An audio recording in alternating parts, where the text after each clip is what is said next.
The Twinbird is a curious creature of the lands between. It is never spoken of, rarely depicted, yet it is connected to one of the most natural parts of life, which is death. The best idea of how the Twinbird looks like, or at least how its appearance was imagined by the inhabitants of these lands, we can get from the Twinbird kite shield. An envoy of another god and the mother of the death birds. What does it look like to you? Perhaps Fenghuan, an ancient symbol of virtue, grace, and femininity of the Sinosphere that was commonly depicted alongside dragons as two parts of the yin and yang union. The Huma bird, which was the center of many Iranian legends, never coming to rest and bringing many fortunes, could be a great answer as well. Or did you perchance think about the firebird, a marvel from Eastern European fairy tales, symbolizing the near impossible task the hero is quested to complete, related to Siren and Alkanost, beautiful yet tragic creatures of the underworld. All of these mythological beings are of course alternative examples of the phoenix motif, the most commonly known ancient legend of the phoenix bird, associated with the sun, rebirth through flames, and the cycle of life and death.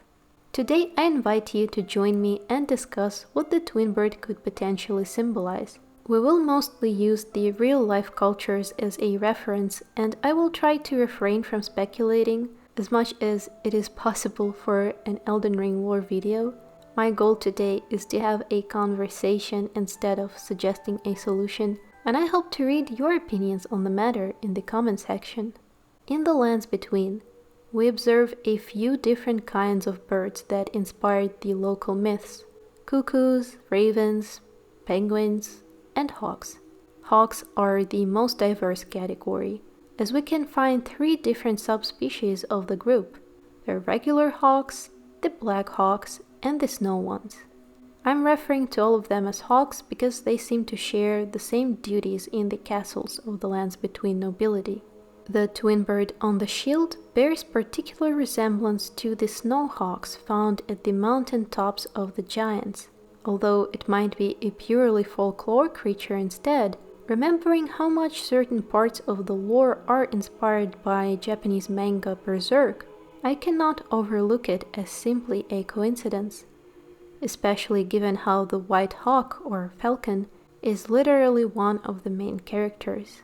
The Twinbird is an envoy of another god in Elden Ring. The Falcon of Light is a symbol of a revelation from God in the manga. And then there's the prophecy of the falcon.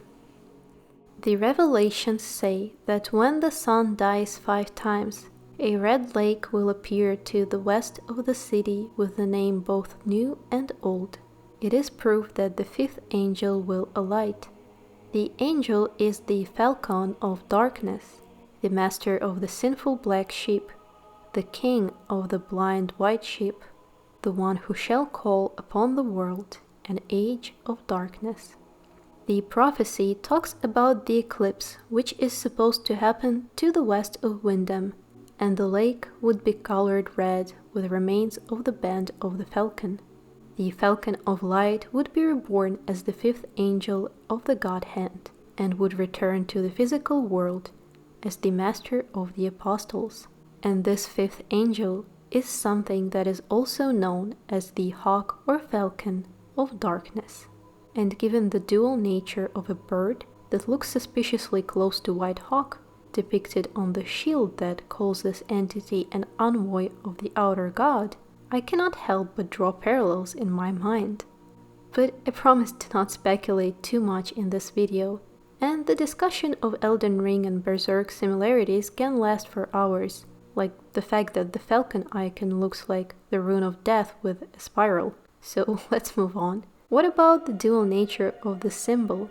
Duality both as 2 parts of one whole, as a second secret nature of something or someone, or as 2 fully opposing forces is a common theme in the world building of Elden Ring.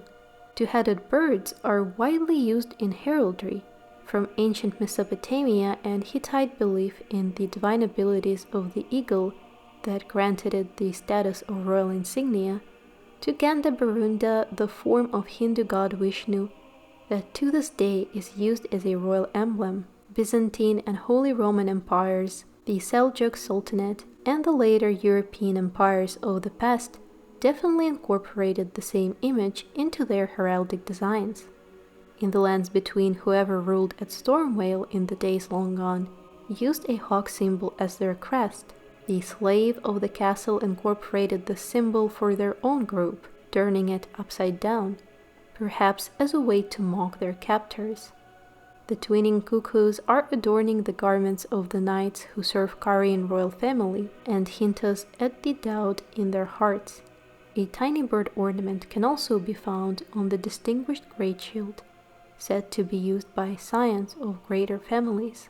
So most likely the Twinbird crest could have been an emblem of a noble family, one associated with the death rites and thus active during the times when death was yet to be sealed, in the times before the Golden Order.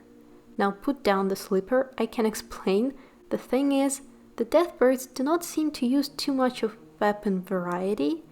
After all, they are graveyard firekeepers, so they usually use the death poker, and whatever they drop seems to be connected to the servants of the ancient rites of death and burials that followed them. One thing is clear, the shield definitely does not belong to the birds, but is a gift from the world of the dead. A similarity in designs of the Stormhawk axe and the Sacrificial axe makes me wonder if these servants could have been originally from the lands outside the lands between as well. Either symbolizing the rebirth of the Glowmite Queen once defeated by Queen Marika's shadow, or some sort of nobility that used to patronize the burial ceremonies, or maybe both. Where do you think the shield could originate from geographically? On the Wandering Mausoleums, we can find a tiny Twinbird ornament as well, and of course these structures are made for the afterlife. The headless knights that guard these gigantic coffins wear surcoats with the symbol of a bell tower. I wonder if the mausoleums were parts of an architectural complex that were ordered to rise from the ground and endlessly march protecting the soulless cadavers, or if they were modeled after some existing bell tower. Another place that has both bird symbolism, bell towers, and the undeniable connection to the cycle of birth and decay is Elphael, the brace of Miquella's Halig tree, and the great tree of the era long forgotten. Strangely, even though Elphael seems to be so strongly connected to the world of the dead, there are pretty much none of those who live in death there. But with the release of the DLC, we now have another curious place where the very first Guide of the Dead originates from. Cerulean Coast, filled with endless artifacts of burial ceremonies and the culture surrounding them, is very obviously featuring the fields of red and blue, the direct parallel to the image on the Twinbird Guide shield. This region and the colors of death are something I cannot wait to talk to you about in my next video. Before ending this one, I want to quickly address the comments under my previous video about Shadow Tree's Chalice Gate and the Sun Realm. Multiple people pointed out that the sun is visible in the game, and although I agree with this statement and I personally spent 40 minutes trying to allocate it and found it, I still believe that it was veiled by Marika. I was only able to see it at the very far away location and at the very specific time, which to me means that although visible, it's definitely meant to be not seen most of the time. If anything, you catch it because Marika's order is crumbled like a cookie, and Miquella was actually trying to get eclipsed again for Godwin. The Knight of the Black Knives was definitely the Knight, because simply hiding something does not mean you fully get rid of it, and the cycle of light and dark, day and night, definitely continued during the golden days of the Golden Order, when the Earth Tree was the artificial lamplight that pretended to be the sun. Now I'm for sure signing off. Thank you for being here today, and I hope to see you in my next video.